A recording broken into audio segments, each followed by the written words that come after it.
The Warriors struggling, trying to avoid a 0-3 series hold tonight when they host the Kings as 5.5-point favorites. Golden State, though, let's not forget, they're going to be without Draymond Green. He's serving that one-game suspension for stomping on Domantas Sabonis in Game 2. Shannon, how much do you think the Warriors are going to miss Draymond tonight? A lot, and I'm not talking about the parcel of land either. Skip, they're already a small team. Draymond is their leading rebounder. Skip, they don't rebound the ball. They're a small team. They foul a lot. So their leading assist guy is gone. He initiates their offense. Yep. A lot of his assists goes to Steph and Clay. Yep. So they're going to be missing that. They're going to be missing one of their better defenders, and they're already struggling trying to stop the Kings. The Kings have played 6 players, 6'7" and taller. So they're bigger than you actually think. We think of big, we automatically think Milwaukee. They go Lopez, they go Porter, they'll go Giannis. But Skip, they go Sabonis at 7'1". Sabonis is 7'1". I still can't believe that, but you're right.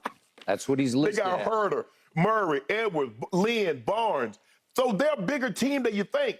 And when you look at Steph, it's small. I think Jordan Poole's probably like 6'4", 6'5". Yep. Clay is, I think, 6'7". Not even though Draymond is undersized, he does so many other things. He sets your defense. Yep. He is the free safety. He's your Ed Reed on the defensive end. I got it. He's calling out all of that. Yep. So you're going to miss that, Skip. A team that struggles rebounding the basketball, one of your better rebounders, gone.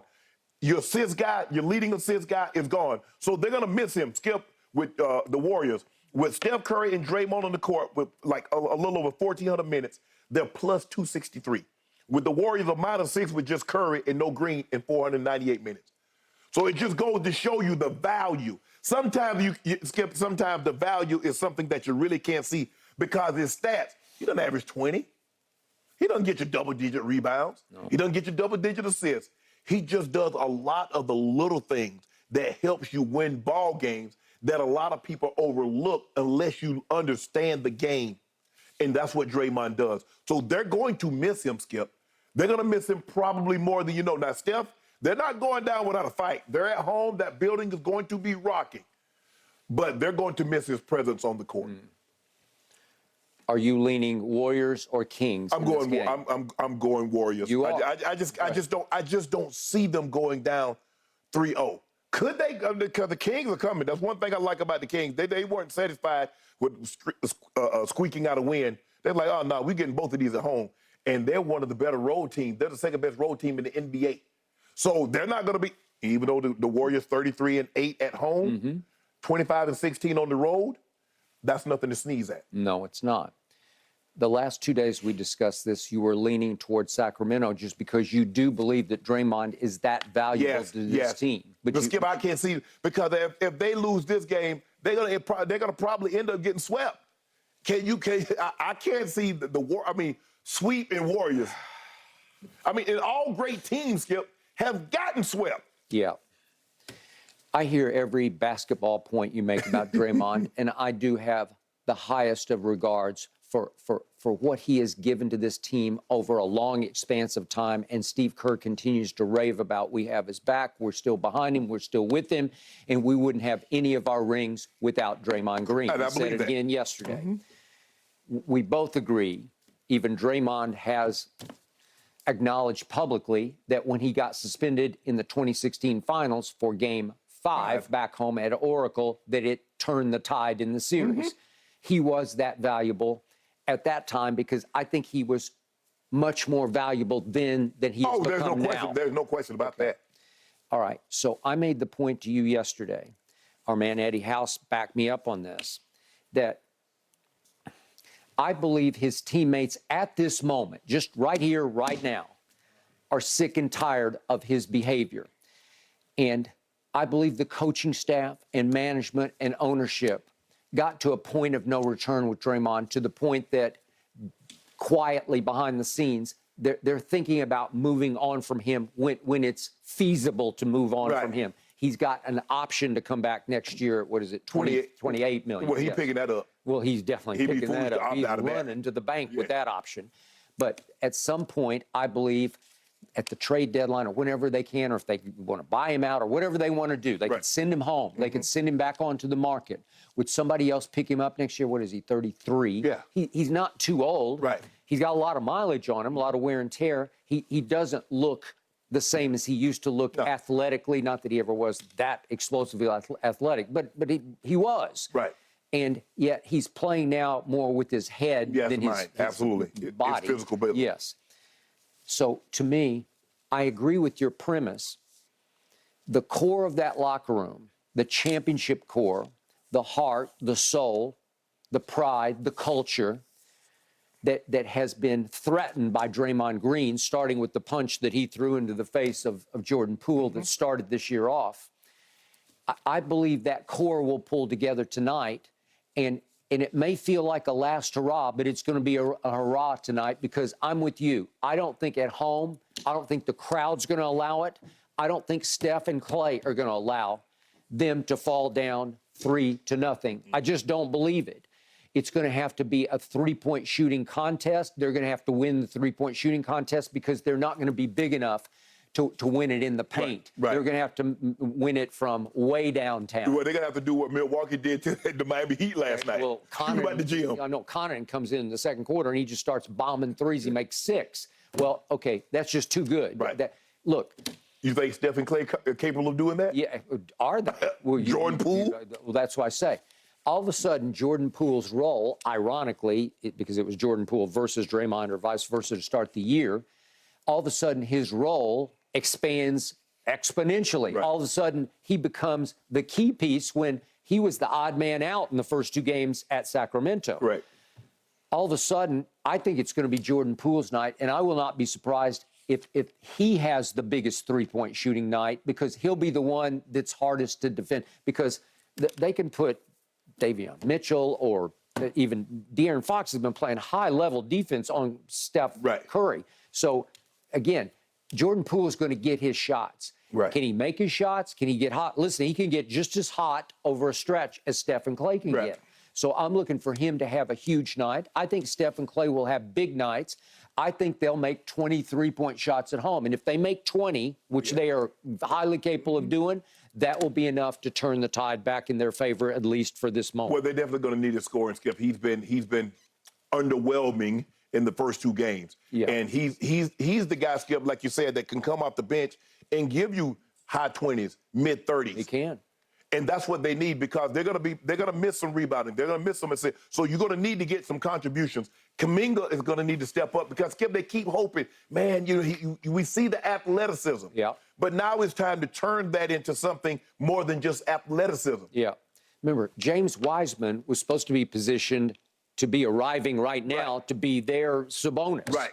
And it didn't work. Right. He couldn't live up. And he's no longer with them. I think the thing is, Skip, he got hurt, and then, you get hurt mentally. It starts to mess with you, and then man, when you coming back, and I just think the thing is maybe that's not an easy situation, Skip, for a rookie to come in, and they're counting on you to contribute. Yeah, there have been very few. It doesn't happen very often. You get a James Worthy, you win the title, and you get the number 1 overall pick. Think about this thing. Whoever wins the title, and now they get the number 1 overall pick, which would probably be Wembanyama. Yeah. How fair would that be? No, I got it. No, I know. It's what Red Auerbach used to do with the all the time. How did you get Larry Bird? Yes. I don't know. Back then, you could draft the junior. He could go back to school, and you still own his rights. That so is when he correct. came out, you got him. Wait, how did the Lakers get Magic Johnson? Oh, okay. Yeah. Yeah, okay. The point is, I think that you're going to see a shooting spree tonight from all the Warriors. And I'm going to put a little more pressure on Steph because he's got to be better than he was in the fourth quarter at Sacramento the other night in Game 2. And just to refresh people's memories, I'm going to show you the 5 that he took, and he missed all 5. Any one of these shots could have really flipped the script because they're momentum makers and breakers. They could have taken the crowd out of it. Here's the first one. And that's his shot right there, coming off a pick. He normally easy money on that one. Yeah. That's his shot. Yeah, he kind of forced push that one. That didn't look clean and smooth to me. That was he almost long. overshot the whole rim on that one. Yes, he did. And that's heavily contested, wide left. And here we go again. He's going to force this one up quickly and miss everything. So he takes 5 shots, and 2 of them are air balls. This is the man who revolutionized three-point shooting. We've never seen anything like. We all acknowledge, we all bow down, we all accept the fact this is the greatest shooter we've ever seen. So in a turning point game 2, because again, a lot of people thought they would steal game 1. Yes, I did. But a lot of people then said, well, wait a second, at least they got to win game 2. And it's there for the taking. It's a nip-tuck game, back and forth. And not only does he miss all 5, but 2 of them are air balls. That only ignites the home crowd, which is hard enough to deal with in the first place. But if you make 3 out of 5, you turn down the sound in that arena. Absolutely. Right? Yes. There's nothing like a three-point shot to make momentum or break momentum. Yes. And for him to do that, now he owes his team. And again, to the victor go the spoils. He's in every other commercial. I can't, in between commercial break, and it's Steph, and it's Steph, and it's more Subway. Steph. It's Steph, and it's more Steph. And he earned all that last year with the finals, his first finals MVP. Give you all the above. Well, now you have to update your resume. Yeah. And he didn't update it. If you notice, Skip, they're making him work. Now, he doesn't have to guard De'Aaron Fox, but Herter is making him work on the offensive end because he's going to work himself on the other end because he's trying to get open. He's perpetual motion. So he has to be, if not the most conditioned NBA player, because nobody moves like he does. He doesn't stop. No. And he goes one way, they cut him off, he stops, he plants, he cuts, he goes back. And so he's constantly moving, and then you try to make him work on the other end. And so maybe he got a little fatigued because for him to get those shots up, Skip, when we get tired, we put our hands on our hip. Yes, you do. I mean, he's getting tired, and he's still got to let the 3 go from 27, 28 feet. He does. And to his credit, and I didn't show you these, but he made 4 shots in the fourth quarter of 2-point variety because he's going up and under, and it's work. Right. It's going to take a lot out of you. Right. Can he dredge it back up tonight? Well, he better. And yet I think they could come out and take this game over in the first quarter and just start pulling away. I don't think you want to be in a clutch situation with them in the fourth quarter. You don't, because they got the clutches. They got him. And they operate, and Sabonis is the best passing big man outside of Jokic. I think Draymond, he's past you in that aspect. And so, you don't want to. I'm interested to see, because Kevon Looney said, hey, he just got a normal game, so I'm going to play my game. Who's got a normal game? That's what he said about Sabonis. Sabonis, okay. Well, all right. We're about to find out if he got a normal game. Well, I keep telling you say 7'1". I look it up, and it's 7'1" because he plays like he's 6'10". He does. Okay? He does. Like I said, Skip, I was looking at the chart, and I was like, they got on 6'9", LeBron, obviously, and 6'10", and 6'11", is Kate, 7 foot, and then they got Sabonis. Yes. And like I told you, I didn't know his dad was 7'3". Yeah. He's a little alligator arm, though. He doesn't play long. He don't have long arms like a normal guy that's 7'1". No. But in the end, this has to be Steph's night. And at home, in front of that crowd, which is one of the best crowds in the league, that they have to rise and shine and make this a credible series. Because to your point, if you don't win tonight, I think you're in huge danger of getting swept. And I'll say it one more time. I believe they will pull together in spite of no Draymond. Like Draymond will actually be the reason they win instead of lose tonight, because they are sick and tired of it for the moment. Not that they despise him, but they're going to say, okay, let's show everybody we can win without him, because he has become a little more trouble than he's worth. It's funny that you say that. You said Sabonis got a little short arm. Yeah. He does like a little T-Rex. He's T-Rexy. No, he is. He is. But the other night, he was having trouble at the rim because of Looney. He doesn't play 7'1". You know what I'm saying? You think somebody like to be? Oh yeah. No. He plays like a little guy. Yeah. Draymond was at Warriors practice yesterday, guys, and addressed the team for about a minute.